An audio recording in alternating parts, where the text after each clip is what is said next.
You man Zimbabwe, in case you don't know. Me name, me the killer then. Straight out of Adventure Records, me done. You man, RTF, Long 10 family. Big up myself, yo, me man, me producer, IATIC, Veg me elder, Chef Bravo, Kidman, where there. Yeah man, this is a freestyle thing, me off the bus. So, watch out for me now. 2015, me a come bad, better than ever. See me? So, yo.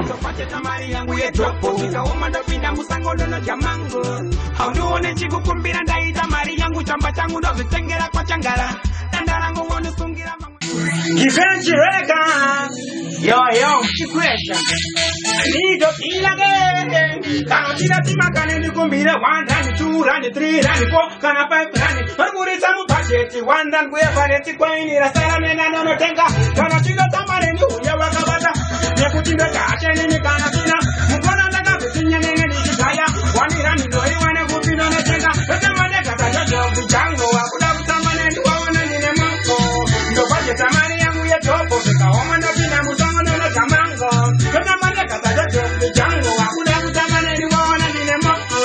The budget money and we are job for the woman of the Amazon and a Tamango. All you want to go in and there is a Maria Mutamatango of the Tangera Patangara. Mortal Kombat, me the killer again. Oslota, Raspat and the Vitina Goza, Iwe, Otamu Paka, Trambamun, Webeleki, and I go buy it, I can get Jackie, Obagoti, and I think I check a tap on King Linda, Iwe Kanaka, Munumutamaka, Nakara.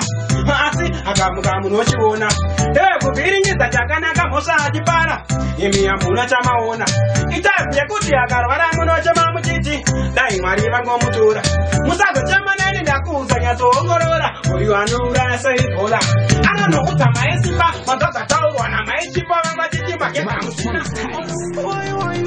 Mortal Kombat Long 10 family